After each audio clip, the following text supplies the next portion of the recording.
Distrito Federal estão com problemas no estoque de vacina contra a catapora. O russo Vladimir Putin pede desculpas ao Azerbaijão pela queda do avião que matou 38 pessoas. E culpa drones ucranianos pelo que chamou de trágico incidente. Contagem regressiva para o ano novo. Consumidores buscam a ceia e a roupa ideais para a chegada de 2025. No Nordeste, cidades celebram os números do setor do turismo. Agora, no Jornal Nacional.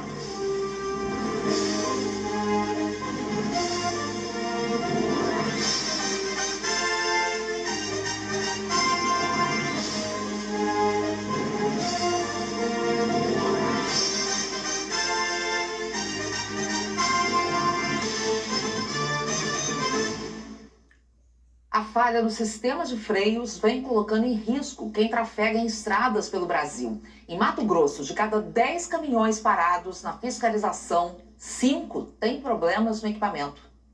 O caminhão que vem sem controle tomba e com o impacto o pó da carga de cimento cobre até a lente da câmera de monitoramento. Ele não conseguiu parar porque estava sem freios. Aqui, o caminhão também sem freio não consegue evitar a batida. Nos 2 casos, os motoristas sobreviveram.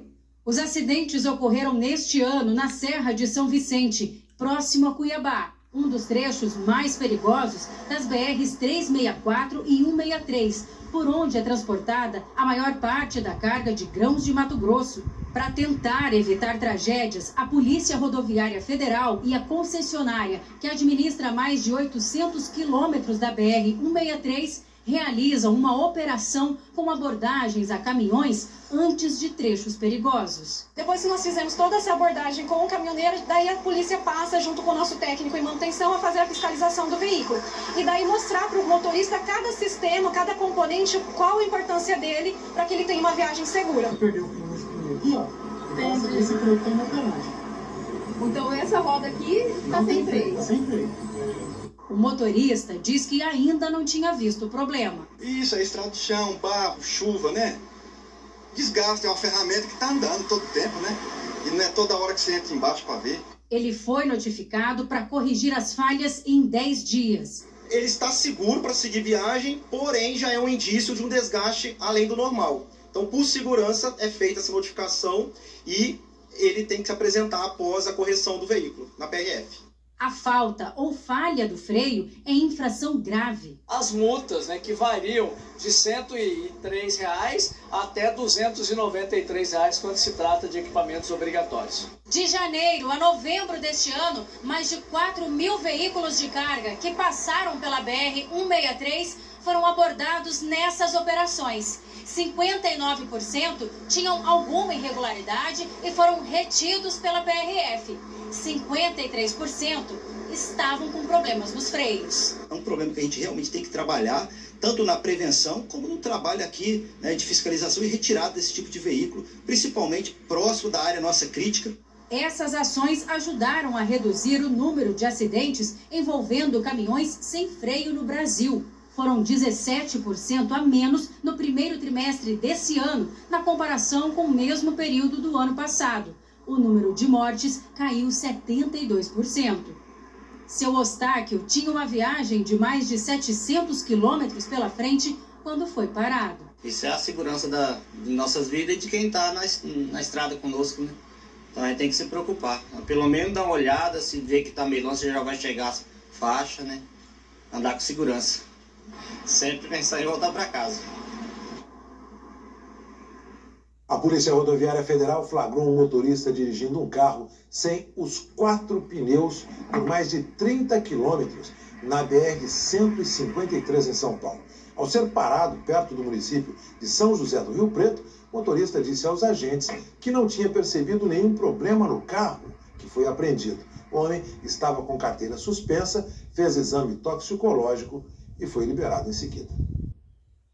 Mergulhadores retomaram hoje as buscas no leito de um rio entre o Maranhão e Tocantins. Quase uma semana depois do desabamento de uma ponte, 8 pessoas continuam desaparecidas. As equipes de resgate passaram o dia fazendo buscas, ao mesmo tempo em que os técnicos do DENIT monitoravam a parte da ponte que ficou de pé. Os sensores colocados nos pilares não indicam movimentação na estrutura, o que permitiu os trabalhos.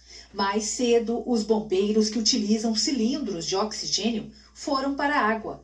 Depois, as equipes deslocaram uma balsa para a área onde passava o vão central. A balsa auxilia outro tipo de mergulho. Nesse momento, os mergulhadores da Marinha discutem o planejamento da operação. Eles já se preparam para descer a 40 metros de profundidade aqui no Rio Tocantins. Os profissionais usam um capacete por onde recebem ar vindo da superfície. O equipamento permite que eles conversem com os militares. Uma das prioridades é a busca pelos veículos que passavam na ponte na hora do desabamento. Agora nós estamos descendo com os mergulhadores de dependência, que fazem mergulho dependente, exatamente para colocar alguns equipamentos. A gente coloca algumas boias, a gente chama de paraquedas, os pontões, para tentar fazer a movimentação desse veículo e retirar a vítima que está presa lá. A gente segue agora na expectativa de encontrar um veículo S10, que está com possivelmente 3 corpos, e um veículo Voyage, que também, possivelmente, a gente acredita, estejam 2 corpos. No fim da tarde, as famílias que aguardam os resgates se reuniram para fazer uma oração. Ontem à noite, os bombeiros encontraram um corpo que emergiu. Era de Elisângela Santos das Chagas, de 50 anos. O marido dela, Ailson Gomes Carneiro, está entre os desaparecidos. Essa incerteza de não saber, de achar que todo dia a gente vai conseguir recuperar o nosso familiar para a gente poder, de fato, viver esse luto e virar essa página e seguir a vida. E não acontece, né? Elisângela já constava na lista de vítimas fatais. Por isso, a Marinha corrigiu a contagem. Até às 7 da noite, o número oficial de mortos era de 9. 8 pessoas seguiam desaparecidas. As prefeituras de Estreito, no Maranhão, e Aguiarnópolis, no Tocantins, declararam situação de emergência. Elas afirmam que, sem a ponte, a economia das duas cidades está parada. O consórcio que administra a usina hidrelétrica de Estreito liberou a passagem de veículos de emergência e ambulâncias sobre a barragem, a poucos quilômetros do local do desabamento. O consórcio informou que, por razões de segurança, não pode autorizar o tráfego de veículos de passeio e de carga. As chuvas das últimas horas em cidades da região sudeste provocaram deslizamentos de terra. 6 pessoas morreram soterradas. A chuva dos últimos dias deixou ruas e casas alagadas na cidade de Montemor, no interior de São Paulo. Cerca de 70 famílias ficaram desalojadas. Em Campinas foram registradas inundações e deslizamentos de terra. A rodovia Dom Pedro, que dá acesso à cidade, também ficou interditada por 3 horas e meia. Foram quilômetros de congestionamento. Em Santa Isabel, região metropolitana de São Paulo, 40 pessoas tiveram que passar a noite fora de casa por causa da chuva. Em Taubaté, no Vale do Paraíba, a chuva provocou um deslizamento de terra que atingiu o muro e a área de lazer dessa chácara na zona rural da cidade. 2 crianças estavam dentro da casa que não foi atingida pelo deslizamento. Foram elas que pediram ajuda para os vizinhos logo depois que aconteceu o acidente. O Kleber foi o primeiro a chegar no local. Escutei um barulho muito forte, parecido com um trovão, mas achei estranho. E logo em seguida, escutei um socorro, um pedido de ajuda bem baixinho. Por causa da chuva, eu vim correndo. 4 pessoas foram soterradas. Bombeiros, Defesa Civil e voluntários trabalharam por cerca de 8 horas no resgate. Um homem de 49 anos teve ferimentos na perna e passa bem. As outras 3 pessoas não resistiram.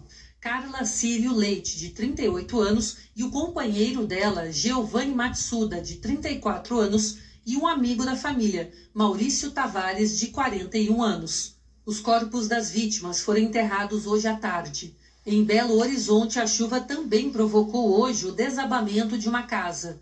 3 mulheres morreram, entre elas mãe e filha. A Defesa Civil de Belo Horizonte já tinha alertado que o imóvel estava em área de risco e tinha problemas estruturais. O acumulado de chuva em dezembro já superou a média histórica do mês todo na cidade. Vamos saber como é que fica o tempo amanhã, então, em todo o país? Jaqueline Brasil, boa noite. Oi, Ana. Boa noite para você, para o Heraldo, e boa noite para você.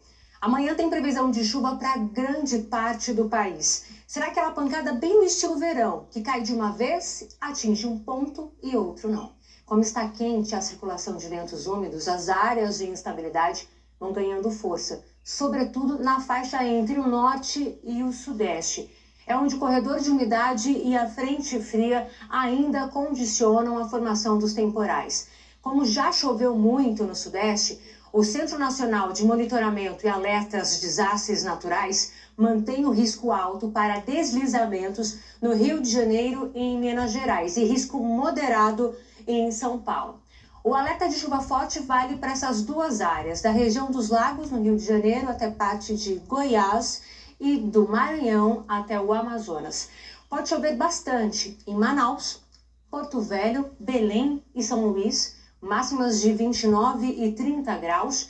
Muita chuva prevista também para o Rio de Janeiro, Goiânia, Brasília e especialmente Belo Horizonte. Temperaturas entre 24 e 29 graus. O tempo deve ficar firme do interior de Pernambuco até o norte do Espírito Santo e do sul de Mato Grosso até o Rio Grande do Sul. Em Porto Alegre, máxima de 29 graus, Curitiba 24, São Paulo 27. Mais quente em Cuiabá e Aracaju com 30 e em Salvador e Boa Vista com 32 graus. A tendência é que as temperaturas subam mais na semana que vem, mas o foco ainda será o temporal previsto para segunda-feira no Amazonas, divisa com o Pará, e de Mato Grosso até o norte do Rio de Janeiro. Na terça-feira, véspera de Ano Novo, deve chover no oeste do Amazonas, também no Acre, em parte de Minas Gerais e no Espírito Santo. Na hora da virada, a maior probabilidade de chuva é para as áreas em azul escuro e intermediário. Portanto, de Roraima, passando pelo centro-oeste até o Espírito Santo, pegando também o litoral do sul, pelo menos parte do litoral. Já a chance baixa de chuva no nordeste, no pedaço de Rondônia até o noroeste de Mato Grosso do Sul e também de São Paulo, seguindo até o Rio Grande do Sul. Ana, Heraldo. Obrigado, Jaqueline. Um estudo feito em São Paulo mostrou que plantações perto de matas nativas têm produtividade maior. Tudo por causa de um inseto pequeno. Elas voam em busca de néctar e pólen, um trabalho intenso que não tem descanso e que vai além de fabricar o mel. É esse vai e vem das abelhas que faz com que as plantas produzam frutos, vegetais. Ana e o marido Henrique plantam goiaba. No pomar de 1 hectare, são 400 goiabeiras que dão 30 toneladas da fruta por ano. Há 2 anos dispensaram os agrotóxicos e passaram a contar com o trabalho pesado delas. Através daquela mata que está lá intacta, elas conseguem ter um lugar para ficar, morar, né? E onde que ninguém vai lá atrapalhar elas conseguem estar ficando no descanso e vir trabalhar aqui todos os dias. Aquele som da abelhinha, que eu falo que é encantador, né? Um estudo do projeto Biotassíntese, que é coordenado por várias instituições, entre elas a Secretaria de Meio Ambiente de São Paulo e a USP, mostra que ter a mata nativa perto do plantio ajuda na polinização e traz melhores rendimentos para o agricultor. O estudo conclui que essa combinação pode gerar um aumento de 4 bilhões de reais anuais na produção agrícola do estado de São Paulo. Nós temos um potencial enorme no estado de São Paulo, que as abelhas podem contribuir para a produção agrícola, mas ainda é um potencial muito pouco aproveitado, menos da metade é aproveitado. E hoje, então, os produtores pagam a conta por isso. O estudo calculou, por exemplo, que onde há lavouras de soja distante de matas nativas, os produtores deixaram de faturar 1,4 bilhão de reais, enquanto o impacto nas plantações de laranja e café soma 1 bilhão e 600 milhões de reais. Quanto mais perto a mata nativa estiver da plantação, melhor é, como nesse sítio em que elas estão lado a lado. Isso porque, segundo os pesquisadores, as abelhas, embora façam longas distâncias, preferem ficar mais perto. E também vão estar ao lado do habitat natural, em casa. É uma relação ganha-ganha. Isso porque o agricultor tem mais qualidade no produto dele e também pode diversificar ainda mais com as abelhas trabalhando de graça. Aqui mesmo, por exemplo, vão ser espalhadas caixas para que elas produzam mel. Um mel do pólen das goiabeiras. Tem o mel de laranjeira, tem o mel silvestre, e aí a gente tem ideia de fazer o mel da goiabeira. E fica, será? O gostinho da goiaba? Ah, vai ficar, né? É? Fica. O produtor ele não precisa reduzir a área de lavoura dele com essa solução. Quando eu restauro uma mata nativa, nós encontramos plena sinergia entre uma solução ambiental e um valor de produção econômica e agrícola, ajudando o meio ambiente. Depois da transformação agroecológica, Ana e Henrique chegaram a colher goiaba de 600 gramas. É tanta goiaba que a família expandiu os negócios. Eles estão produzindo goiabada, geleia, cachaça, cerveja e ainda vão começar a fazer refrigerante da fruta. O casal também comemora que outras frutas voltaram a crescer com a visita das abelhas. Olha o pé de manga carregado.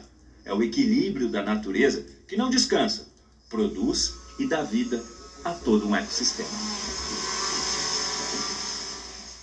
E daqui a pouco, a falta de vacina contra a catapora em 16 estados brasileiros e no Distrito Federal. O russo Vladimir Putin pede desculpas ao Azerbaijão pela queda do avião que matou 38 pessoas.